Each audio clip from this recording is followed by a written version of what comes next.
Tingnan po natin ito mga kapatid. Pag-usapan po natin sandali ang ating Panginoong Jesus.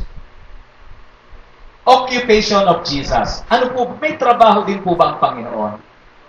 Ang kakayanang mayroon ng ating Panginoong Jesus sa panahon ngayon ay katumbas ng pagiging master builder or architect. Marami pong mga verses, ito po, in Matthew chapter 13 and verse 55, nirefer po dito na ang ating Panginoon daw ay anak ng karpintero. Pero ayon naman sa Markan Theology o kay Marcos sa stress, inirefer naman na ang ating Panginoong Jesus mismo ay yung carpenter. Now, meron pong nagsaliksik at ang pangalan niya ay si Ken M. Campbell. Okay? Ayon sa kanyang pagsasaliksik, sa panahon daw noon, okay?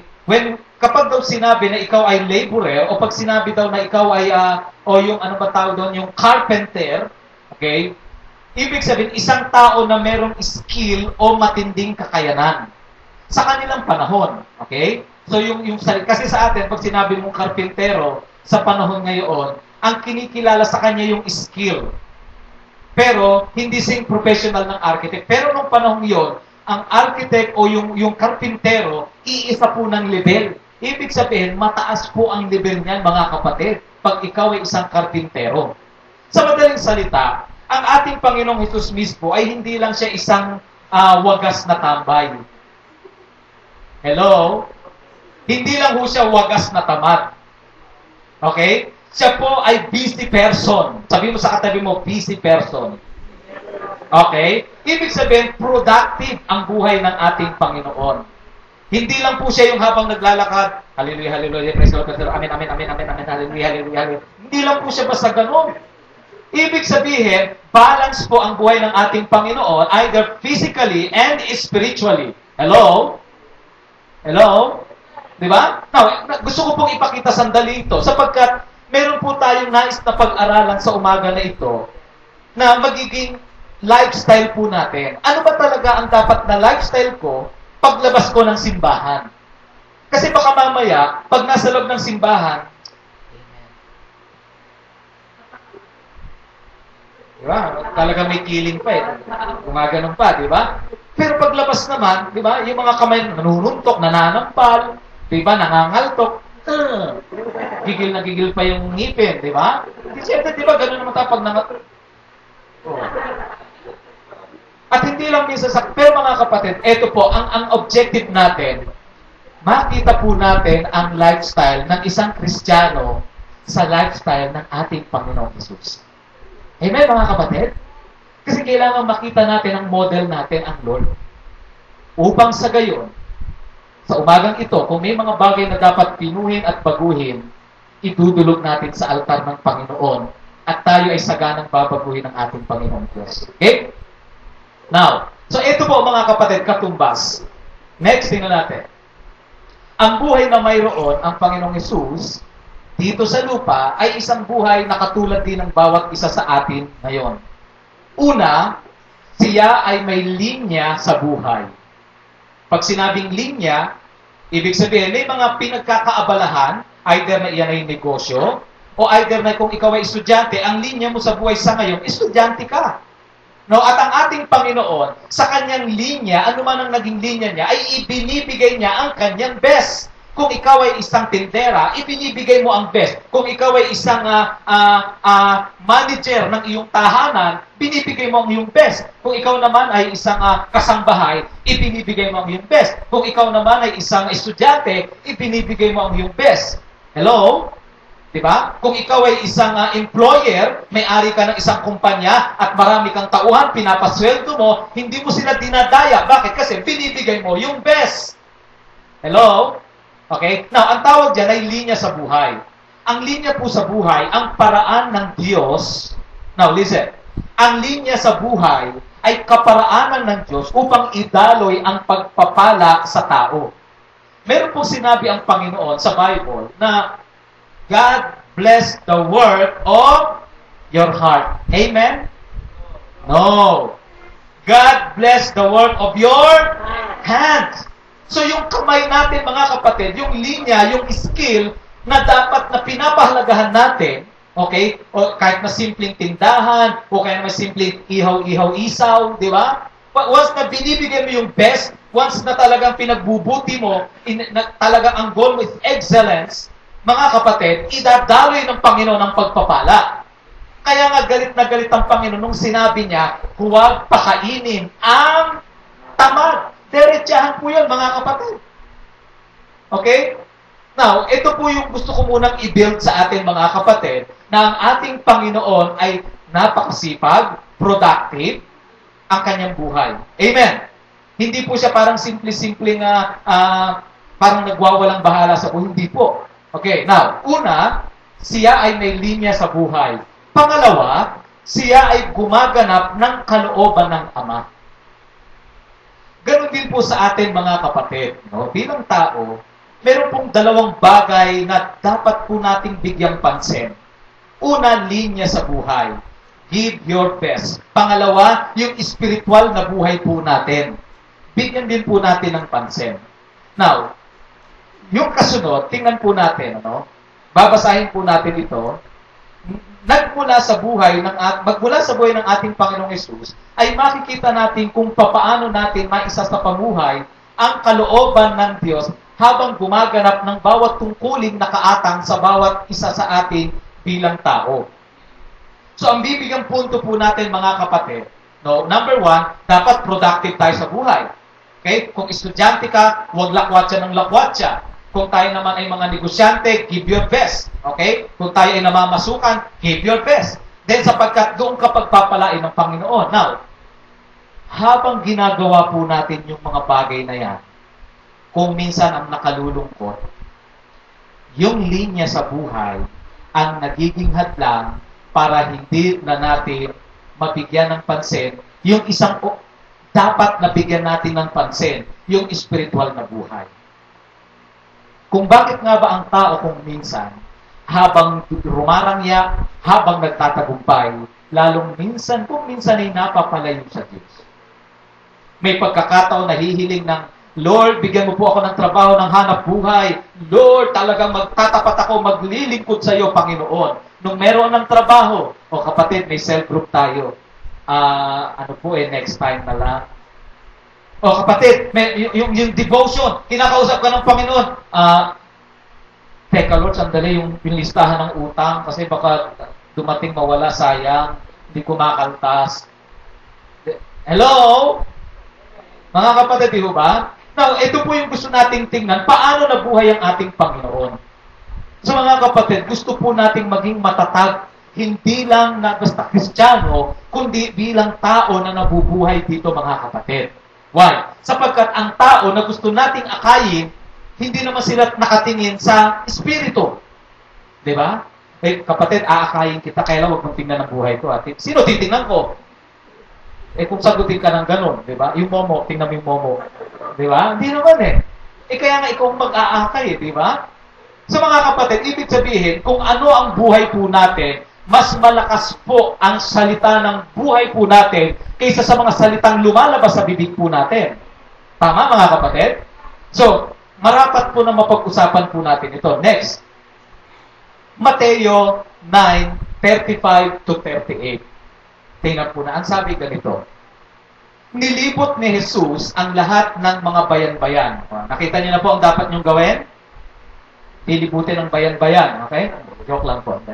Okay. Nilibot ni Jesus ang lahat ng mga bayan at nayon doon. Now, sandali. Teka, take note. Gusto ko pong bigyan ng pansin. Ang Panginoon, productive siya sa pagiging architect. Hello? And yet, may time siya na gawin ang kalooban ng Panginoon. Now, tingnan nyo. Nilibot ni Jesus ang lahat ng mga bayan-bayan at nayon doon. Nagtuturo siya sa kanilang mga sinagoga at ipinapangaral ang magandang balita tungkol sa paghahari ng Diyos. Pinapagaling din niya ang lahat ng mga taong may sakit at karamdaman. Biruin mo, ang ating Panginoong Hesus ay hindi naman dinagdagan ng dalawang puso, dalawang atay, dalawang apdo para maging kakaiba sa atin magawa niya ang lahat niya. Hindi, mga kapatid, katulad ng ating sistema ng katawan ng Panginoon. Hindi naman siya binigyan ng 2 ilong para mas matindi ang kanyang anointing. Di ba? Kasi kung minsan tayo, sabi natin, si Lord yun. Minsan kasi may katwiran tayo mga kapatid, hindi lang natin magawa o masustentuhan lang natin kung minsan, yung bang hindi natin magawa yung panlalamig. Minsan, si Lord kasi yun. Naku, pastor yun eh. Hindi ako pastor. Diba? May mga ganun-ganun pa eh. Oh.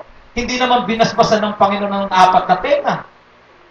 Para sabihin masipag siya at yung bibig niya 4, di ba? Para masabing marami siyang naseran. Hindi po eh. Normal na normal mga kapatid. Tingnan niyo po. Magandang balita tungkol sa paghahari ng Diyos. Pinagaling din niya ang lahat ng mga taong may sakit. Pag sinabing lahat mga kapatid, lahat? Ganon, lahat? Ang ibig sabihin po mga kapatid ng lahat. Halimbawa, nagpunta siya sa isang bahay, may sakit po doon, pinagpipre niya. Ibig sabihin lamang, kung doon sa oras na yon ay meron siyang nakatagpong may sakit, pinagpipre niya po yun. Okay? So mga kapatid, gusto ko pong maintindihan natin yung mga practical at mga totoo namang mga bagay mga kapatid. Sakit at karamdaman. Next. Number 1. 3 bagay lamang to. Number 1 mga kapatid.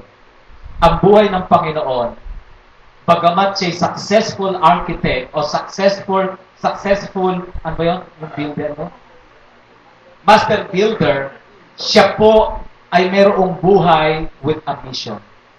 Alive with a mission.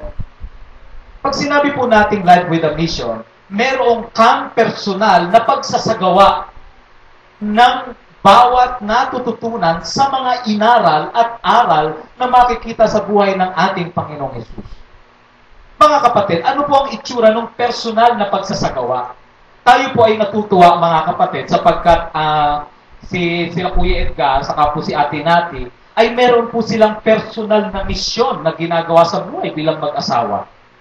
Binuksan po nila ang kanilang tahanan upang ang gawain po sa mailan ay masimulan.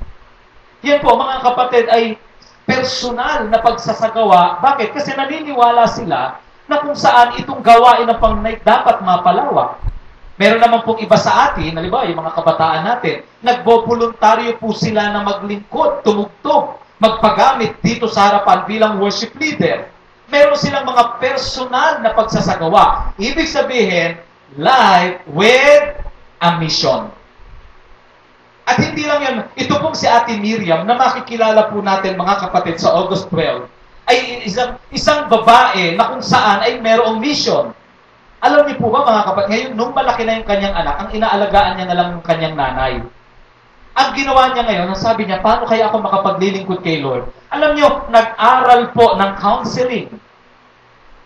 At nung after niya mag-aral ng counseling, ang sabi niya, ipapagamit ko ang buhay ko sa church na kapag mayroong gustong magpa-pray, I will pray.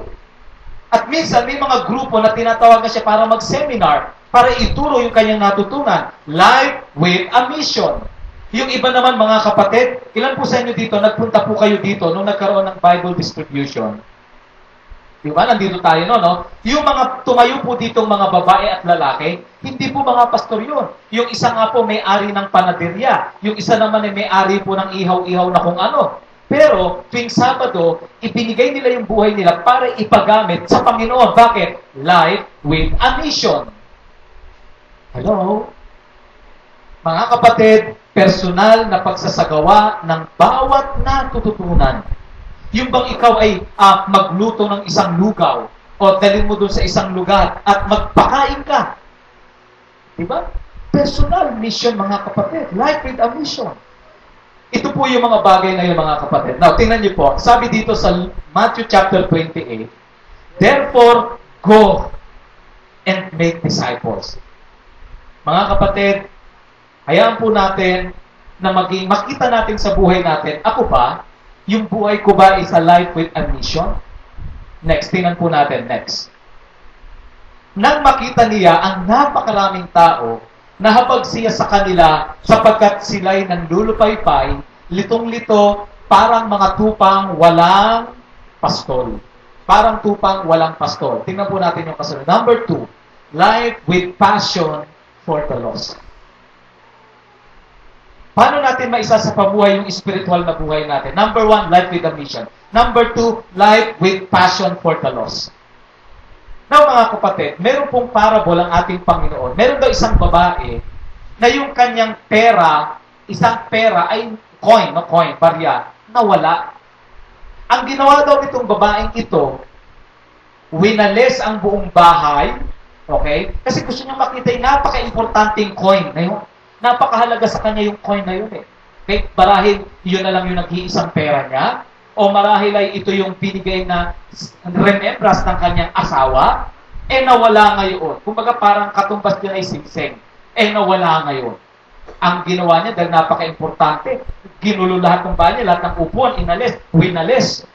At nung makita niya, tingnan niyo ang sabi dito, and when, verse 9, and when she finds it, tinawag niya ang kanyang mga kaibigan at kapitbahay at sama-sama sila. Ang sabi niya, come on, makisaya ka sa akin. Bakit? Sapagkat nakita ko na ang nawawala kong coin. Now, tingnan niyo po ang sabi. Verse 10, in the same way. Sabihin nga po natin, the same way. Ano pong ibig sabihin ng the same way? Pareho din eh. Ang sabi diyan, in the same way, I tell you, sinasabi ng Panginoon, there is rejoicing in the presence of the angels of God over one sinner who repents. Ibig sabihin mga kapatid, nung ikinuwento ito ng ating Panginoon, meron siyang matinding passion sa mga kaluluwa. Kapag may nakikita siyang tao, Lord, sana makakilala sa iyo ito. Panginoon, yung prayer of three, mga kapatid, this is the right time for us to exercise passion for the lost. Amen, mga kapatid? Para mabuhay tayo na mayroong espiritualidad, hindi lamang puro itong isang bagay na ito, tapos linggo lang, hindi mga kapatid, kahit nasa labas po tayo mga kapatid, pwede natin isabuhay ang pagiging Kristiyano po natin. Number 1, life with a mission. Number 2, life with passion for the lost. And then yung last verse na natin. Kaya't sinabi niya sa kanyang mga alagad, napakarami ng aanihin, ngunit kakaunti ang mag-aani. Idalangin ninyo sa may-ari ng aanihin na magpadala ng mga mag-aani. Number 3, mga kapatid, and last, life with a calling. Marahil, mga kapatid, ramdam mo, tinatawagan ka ng Panginoon na maging isang cell leader and not just an attender. Or maybe tinatawagan ka ng Panginoon na maging pastor. Alam niyo, sa totoo lang ako, hindi ako napapagod kapag nakakita po ako ng isang tao o talagang humihingi. Ang sabi ko, bro, alam mo, sarap maglingkod kayo, magpastor ka. Biglang nabubulunan na gano'n eh. Pero sabi ko talaga naman masarap eh. Pero mga kapatid, alam niyo po, pakinggan po natin, may tawag sa atin ng Panginoon. Either you are tinatawagan na maging cell leader, tinatawagan kang magpastor, o kaya naman, yung buhay na nagnanais na tumugon upang kanyang buhay magamit sa mas malalim na kaparaanan upang magtaguyod ng kanyang mga gawain. Pwedeng volunteer worker o kaya naman ay pastor. Nung Martes po, ako ay nasa Mandaluyong sa IBC 477. While I was talking to the administrative pastor, si Rigor, may dumating pong isang doktora. At habang kinakausap niya po yung doktora, nagkikwentuhan sila, nadidinig ko. So sabi niya, Pastor, andyan ba si Sheila? Si Sheila po, Bacani, ay isa ng dentista. So sabi niya, masakit ngipin ko, gusto ko ipacheck yung pustiso, gano'n, ganyan.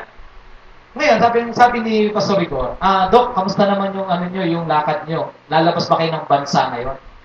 Actually, pinagpe-pray ko pa kung loloobin ng Panginoon. Pero katatapos lang namin, nagpunta kami ng ganitong bansa.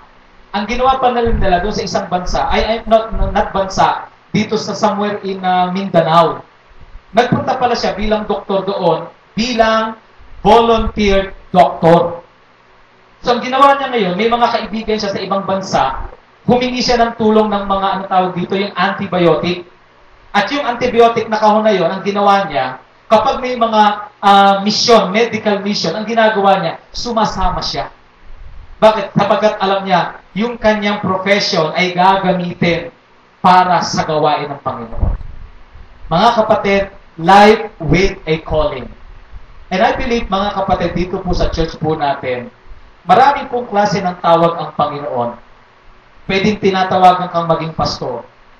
O pwedeng tinatawagan ka na isang araw ang buhay mo dahil lubos kang pinagpapala, lubos kang binebless, lubos kang, alam niyo yun, yung ang tawag dito, yung pinapakain ng mga magagandang bagay. Yung bang napakabuti sa'yo ng Panginoon. Yung mga aral na natututunan mo, napapaiyak ka. Yung mga aral na natututunan mo, tumatatag ka, kapatid, sa sarili mo lang ba yan? Mga kapatid, natitiyak ko, nananawagan ng Panginoon. Life is a process. Life is a process, mga kapatid. At yung proseso na yon, hiningin natin sa Panginoon, Lord, gamitin mo ang buhay ko. Number 1, life with a mission. Number 2, life with passion for the lost. And number 3, life with a calling. Pikit po natin yung mata po natin. Hallelujah. Wala kaming ibang dalangin ngayon, Panginoon, kundi itong buhay na ito na nag-iisa na ipinahiram nyo sa amin ay maging productive kami. Right now, pwede bang ipag-pray mo? Kung ikaw ay walang trabaho ngayon, ipag-pray mo kay God, Lord, bigyan niyo po ako ng isang magandang linya sa buhay. Come on, just right now, pray. Now, kung ikaw naman ay merong linya na ginagalawan ngayon, pwede bang idulog mo kay God, Lord, para sa iyo ang mga linya na ito. Use this, Lord God, for your glory. Gamitin mo ito, Panginoon. Negosyo, Lord, para sa ito, I will give my best. Kasi bigay mo sa akin ito. At dito mo padadaluin ang pagpapala sa buhay mo. Ikaw na estudyante, itulog mo sa Panginoon, Lord, I will give my best. Itataas kita sa linya na ibinigay mo sa akin ngayon bilang estudyante. Kung ikaw ay magulang ng tahanan, na ang iyong ginagawa is to manage your family, then ialay mo kay God, Lord, I will give my best. Ako, pray. At ako naman bilang inyong pastor, I will give my best. Patataasin ko ng patataasin, ang skill ko at kakayanan bilang pastor para maglingkod sa Diyos at sa inyo. Just pray. Just pray. Everyone, ano man ang linya ninyo,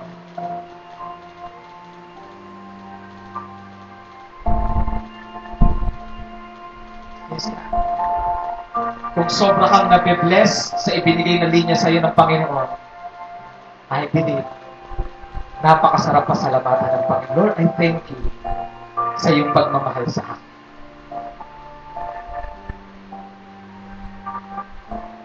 At ngayon naman, bigyan mo ng pansin, bigyan natin ng pansin yung spiritual na buhay natin, yung kabilang bahagi naman, yung spiritual life.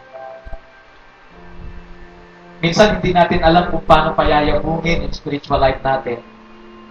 Baka minsan parang alam natin, nakate naman ako, parang yun na yun. But I believe, mga kapatid, kahit pag-uwi po natin Monday, kahit hindi Sunday, still, mapapataas natin yung spiritual life natin. And then the favor of God, the blessings of God will flow. Number 1, life with a mission. Meron bang nais na ipagawa sa iyong Panginoon? O meron ka bang nais na gawin para sa Panginoon? Siguro napakatagal na panahon na marami nang ginawa ang Panginoon. I believe this is the right time na ikaw naman ang may gagawin para kay God. Mission. Susuporta ka sa bata, sa children ministry? Susuporta ka sa mga gawain, sa mga proyekto ng simbahan? O pwedeng dadalaw ka sa kulungan para mag-pray? O kaya naman ay magmi-mission ka every Saturday, mag-visitation ka to pray sa mga kapatiran? Mga kapatid, life with a mission. Let's pray. Number 2, life with passion. Ang buong simbahan, mga kapatid, ay papasok sa pag-aakay ng kaluluwa ng prayer of faith. Hirap ka bang pumili ng 3 pangalang ipagpipray? Maybe mababa ang iyong passion for the lost. Ang ating Panginoon, napakatindi ng kanyang passion for the lost. Hilingin mo kay God, Lord, bigyan mo ko ng uhaw sa kaluluwa. Kung paano iniligtas mo ako, Panginoon. Nais kong i-share ito sa mga tao. Give me passion, O God. give me passion. And number 3, life with a calling. Marahil matagal ka nang tinatawagan ng Panginoon. Huwag mo nang palampasin ang araw na ito. Sabihin mo, Lord, here am I. Use me, Father. Tinatawagan ka magpasko. Tinatawagan ka na maging lingkod ng Diyos in a full-time ministry. Mga kapatid, this is the right time for you na tumugon sa Panginoon. After mong tumugon, hindi ka pababayaan ng lahat. Or calling to be a great cell leader. Right now, just pray. Lord, hindi ko alam kung paano. Pero alam ko, Panginoon, ibinibigay ko ang buhay ko sa panawagan mo, Panginoon. Isang ka. Pwede po bang tumayo tayo natin? Jesus be the center of my life. Jesus, the center of my life.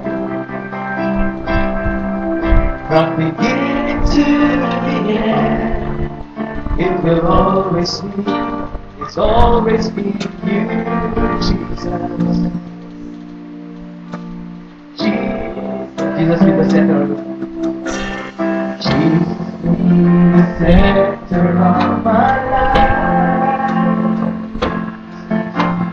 Jesus be the center of my life. Maging linya sa buhay ang sa spiritual, Lord be the center. From beginning to the end. So God, Lord, ialay natin yung dalawang bahagi ng buhay natin sa Panginoon. Linya at spiritual na buhay. Jesus, nothing else matters. Nothing in this world will do. Jesus, you're the center. Everything revolves around you. Jesus, you are the center of it all.